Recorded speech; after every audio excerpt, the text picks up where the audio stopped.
તો આ વર્ષનું ચોમાસું કેવું રહેવાનું છે? અનેક પૂર્વાનુમાન આવી રહ્યા છે, અનેક આગાહીકારો અને નિષ્ણાતો કહી રહ્યા છે, પરંતુ અમે આપની પાસે લઈને આવ્યા છીએ હવામાન વિભાગ તરફથી જે અનુમાન લગાવવામાં આવ્યું છે તે વાત. સૌથી પહેલા આપણે જણાવી દઈએ કે આ એપ્રિલ મહિનાનું પહેલું પૂર્વાનુમાન છે. સામાન્ય રીતે બીજું પૂર્વાનુમાન મેમાં આવતું હોય છે અને તે ફાઇનલ માનવામાં આવતું હોય છે, પરંતુ એપ્રિલનું પૂર્વાનુમાન શું કહે છે આઈએમડીનું તે જાણી લઈએ. દેશમાં ચોમાસું સામાન્યથી વધુ વરસાદવાળું રહેશે. ખૂબ જ સારા સમાચાર ખેડૂતો માટે. પહેલી જ લાઇનની અંદર છે. બીજી લાઇન કહી રહી છે કે ગુજરાતમાં ચોમાસામાં સામાન્યથી વધુ વરસાદ થશે, એટલે કે ગુજરાતમાં, દેશની સાથે સાથે ગુજરાતમાં પણ ચોમાસું સારું રહેવાનું છે. ધોધમાર વરસાદ જોવા મળવાનો છે. આવનાર ચોમાસા માટે સ્થિતિ સંપૂર્ણ અનુકૂળ છે. ખૂબ જ સારી વાત. ત્રીજી લાઇનમાં, ચોથી લાઇન કહી રહી છે કે સામાન્યના 105% જેટલો વરસાદ થવાની સંભાવના છે. આમાં 5% પ્લસ માઇનસ થતું હોય છે, તો જો આપણે માઇનસ પણ ગણીએ તો 100%, એટલે કે સંપૂર્ણ વરસાદ જોવા મળશે. અનુમાનમાં 5% વધઘટની જે સંભાવના છે તેને ધ્યાનમાં રાખતા પણ 105% પ્રમાણે 100% જો ઘટે તો વરસાદ, એટલે કે સામાન્ય વરસાદ રહી શકે છે. અલ નીનો અને આઈઓડી ન્યુટ્રલ રહેવાની સંભાવના વ્યક્ત કરવામાં આવી છે. તો તમામે તમામ 6 પોઈન્ટ જે છે તે સારા સમાચાર ખેડૂતો માટે લઈને આવી રહ્યા છે. ચોમાસામાં બખ્ખા બોલી જવાના છે, તેમાં કોઈ બેમત નથી. હવે આપને જણાવી દઈએ કે આ ચોમાસાને લઈને સ્કાયમેટે પણ આગાહી કરી હતી, આઈએમડીએ પણ આગાહી કરી છે. શું કહેવું છે તે બંનેનું એ સાંભળી લઈએ, અથવા તેઓએ જે ટકાવારી આપી છે તે સંભળાવી દઉં આપને. તો દુષ્કાળ રહેવાની શક્યતા આઈએમડીના મતે ફક્ત 2% છે, જ્યારે સ્કાયમેટ 5% કહી રહ્યું છે. બીજી તરફ સામાન્યથી ઓછો વરસાદ રહેશે તેની શક્યતા આઈએમડીએ 9% કીધી છે, જેનું કહેવું છે કે સ્કાયમેટ પ્રમાણે 15% છે.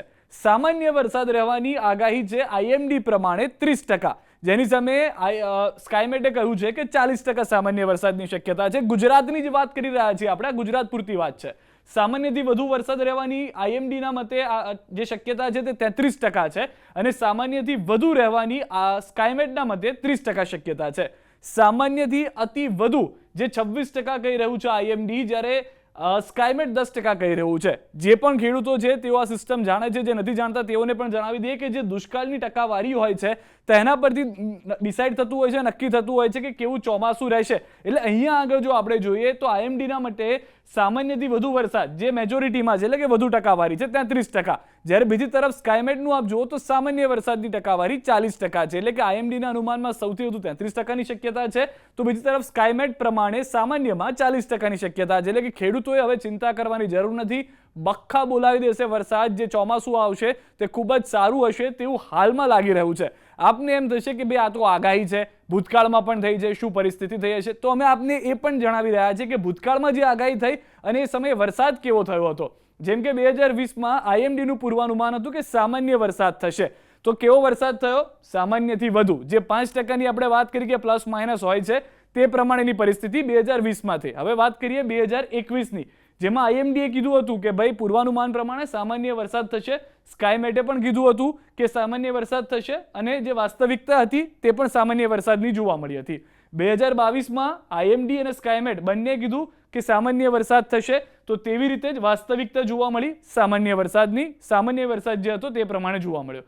2023માં આઈએમડીનું પૂર્વાનુમાન, એટલે કે આપણા ખુદના હવામાન વિભાગનું અનુમાન હતું કે સામાન્ય વરસાદ થશે. સ્કાયમેટે કીધું સામાન્યથી ઓછો વરસાદ થશે. વાસ્તવિકતા એ છે કે સામાન્ય વરસાદ રહ્યો હતો. અને ગયા વર્ષે, એટલે કે 2024માં આઈએમડીનું પૂર્વાનુમાન હતું કે સામાન્યથી વધુ વરસાદ થશે. સ્કાયમેટનું પૂર્વાનુમાન હતું કે સામાન્ય વરસાદ થશે, તો સામાન્યથી વધુ થયો હતો. હવે અહીંયા આગળ આપ જુઓ કે આપણું હવામાન ખાતું કેટલું એક્યુરેટ છે. જેટલી વાર જે પણ અનુમાન છે તમામે તમામ વખત 2020ને બાકાત કરતા 2021, 22, 23, 24માં જે આઈએમડીએ કીધું હતું તે પ્રમાણેની પરિસ્થિતિ, વાસ્તવિકતા જે છે તે જોવા મળી હતી.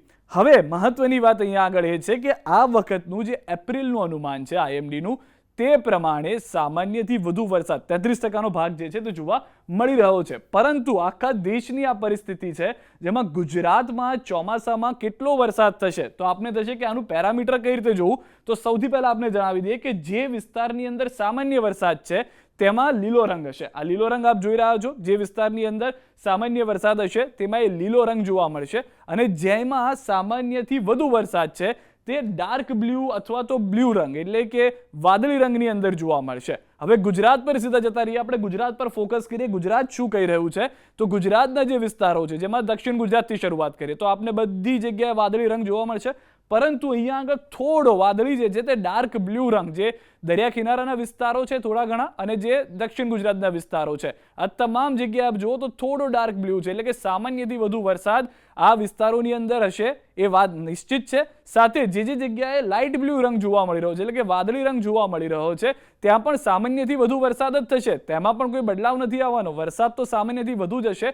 ખાલી ઉત્તર ગુજરાતનો થોડો વિસ્તાર એવો છે કે જ્યાં આગળ લીલો રંગ જોવા મળી રહ્યો છે. આ બે લીલા રંગના જે પૂર્વાનુમાન છે તે પ્રમાણે ત્યાં પણ ચિંતાની વાત તો પણ નથી. સામાન્ય વરસાદ તો ત્યાં પણ થવાનો જ છે. એટલે કે સામાન્યથી વધુ અને સામાન્ય વરસાદની જે પૂર્વાનુમાનની જે અત્યારની જે આગાહી છે આ વરસાદને લઈને, ચોમાસાને લઈને, તે પ્રમાણે ખેડૂતોને ચિંતા કરવાની નહીં આવે. આઈએમડીનું પણ જે આગાહી છે તે પ્રમાણે તેવું જોવા મળી રહ્યું છે અને તેની સાથે સાથે હવામાન વિભાગ તરફથી પણ એવું કહેવામાં આવ્યું છે. હવે જે પહેલું અનુમાન હતું 2020માં, બે અનુમાન, મેં જેમ આપને પહેલા પણ કહ્યું કે એપ્રિલમાં એક અનુમાન થાય અને ફાઇનલ વાળું મેમાં હોય છે. તો જે પહેલું અનુમાન છે 2020માં કર્યું હતું 100%, જે બીજું પૂર્વાનુમાન 102%, એટલે કે સામાન્ય જ હતું. અને સામાન્યથી વધુ વરસાદ 2020માં આપણે જોયો કે થયો હતો, વાસ્તવિક વરસાદ તેવો હતો. પરંતુ ત્યારબાદ આપ જુઓ કે 2021માં કીધું હતું પહેલા અનુમાનમાં પણ 98%, એટલે કે સામાન્ય વરસાદ થશે. બીજું જે પૂર્વાનુમાન કર્યું હતું તેમાં 101% કીધું હતું, એટલે કે સામાન્ય વરસાદ થશે. અને વાસ્તવિકતા પણ એવી જ જોવા મળી 100%ની. વાસ્તવિકતા પણ જે અનુમાન હતું તે પ્રમાણેનું 2021માં. 2022માં શું કહ્યું હતું કે ભાઈ 99%, એટલે કે પહેલું પૂર્વાનુમાન કેવું હતું કે 99% વરસાદ થશે. બીજામાં કીધું કે સામાન્ય જ રહેશે, એટલે કે 99 ને 103% થશે. અને વાસ્તવિકતા શું હતી? 103% વરસાદ થયો, કે જે બીજું પૂર્વાનુમાન કર્યું હતું તે પ્રમાણેનો, પરંતુ સામાન્ય વરસાદ, સામાન્યથી વધુ નથી થયો. 2023માં કહ્યું હતું કે 96%, એટલે કે સામાન્ય વરસાદ જોવા મળશે. પહેલા પૂર્વાનુમાનમાં અને બીજા પૂર્વાનુમાનમાં પણ કહ્યું હતું કે 96%, એટલે કે સામાન્ય વરસાદ જોવા મળશે 2023માં. અને થયું પણ વાસ્તવિકતામાં એવું કે 96%, એટલે કે સામાન્ય વરસાદ જોવા મળ્યો છે. આપણું જે હવામાન વિભાગનું જે કહેવાય પ્રિડિક્શન છે અથવા તો જે પૂર્વાનુમાન છે તે સચોટ થતું એક વર્ષ બાદ જોવા મળ્યું છે. અને હવે અંતિમ વર્ષ, એટલે કે ગયા વર્ષની વાત કરીએ, 2024માં પહેલું પૂર્વાનુમાન હતું જેમાં તેમણે કહ્યું હતું કે 106%, એટલે કે સામાન્યથી વધુ વરસાદ થશે. બીજું પૂર્વાનુમાન પણ એવું જ કહેતું હતું કે સામાન્યથી વધુ, એટલે 106%, 105ની ઉપર જતું રહ્યું, એટલે કે સામાન્યથી વધુ અનુમાન કરવામાં આવ્યું હતું. તો જે વરસાદ થયો, વાસ્તવિક વરસાદ, તે પણ 108% છે. એટલે કે જે આગાહી હતી તે પ્રમાણેનું જે અનુમાન જે કરવામાં આવ્યું હતું તે પ્રમાણેની જ વાસ્તવિકતા પણ જોવા મળી છે. એટલે અહીંયા આગળ છેલ્લા 5 ચોમાસા જે છે, જે આગાહી હતી તે પ્રમાણે જ છે. હવે ખેડૂતો કહે છે કે ભાઈ આટલું બધું તમે કહી દીધું છે, કઈ તારીખે આવશે એ પણ થોડું કહી દો તો સારું. તો ચલો, આપના માટે એ પણ અમે આપને જણાવી દઈએ કે જે છેલ્લા 4-5 ચોમાસા ગયા હતા તે જૂન મહિનાની ઓન એન એવરેજ છે. આપણે અત્યારે એવું પકડીને ચાલીએ કે આ પણ જૂનમાં આવશે, પણ કઈ રીતની પરિસ્થિતિ? 2020માં 14 જૂને આવ્યું હતું અને 136% સામાન્યથી વધુ વરસાદ સરેરાશ જે છે તે જોવા મળ્યો હતો. હવે અહીંયા આગળ આપ જુઓ કે છેલ્લા 5 ચોમાસામાં 2021માં એન્ટ્રી થઈ હતી 9 જૂને, જે 94%, એટલે કે સામાન્યથી ઓછો વરસાદ થયો હતો 2021માં. 2022માં શું પરિસ્થિતિ થઈ? 13 જૂને ચોમાસાનું આગમન થયું અને 122% સામાન્યથી અત્યંત વધુ વરસાદ સરેરાશ જોવા મળ્યો હતો. 2023માં સૌથી મોડું ચોમાસું જો છેલ્લા 5 વર્ષની એવરેજ કરીએ તો 2023માં આવ્યું હતું. કઈ તારીખ હતી? 25 જૂન. 25 જૂને આવ્યું હતું, પરંતુ સામાન્યથી વધુ વરસાદ એ વખતે પણ થયો હતો 108%. અને ગયા વર્ષે જો વાત કરીએ તો આમ છેલ્લા 5 વર્ષની એવરેજ જુઓ તો બીજા નંબર પર આવે છે કે સૌથી વધારે આગળ આવ્યું હતું 9 જૂન 2021માં આવ્યું હતું, ત્યારબાદ 11 જૂને 2024માં, એટલે કે ગયા વર્ષે વહેલું આવી ગયું હતું. 143% સામાન્યથી અત્યંત વધુ વરસાદ લઈને આવ્યું હતું. તો આ છેલ્લા 5 વર્ષનો રેકોર્ડ છે. અને 2023ને જો આપણે છોડી દઈએ તો બીજા અઠવાડિયા સુધીમાં જૂનના ચોમાસું એન્ટ્રી કરી લે છે તેવું જોવા મળે છે. 2020માં 14 જૂન, એટલે કે બીજા અઠવાડિયાની છેલ્લી તારીખ માની લો. 2021માં બીજા અઠવાડિયામાં જોવા મળ્યું 9 જૂન. 2022માં પણ બીજા અઠવાડિયામાં જૂનમાં જોવા મળ્યું 13 જૂન. એક 2023 એવું છે કે જે જૂનના અંતમાં આવ્યું ને 2024, એટલે કે ગયા વર્ષે પણ આપણને જોવા મળ્યું બીજા અઠવાડિયામાં જૂનમાં.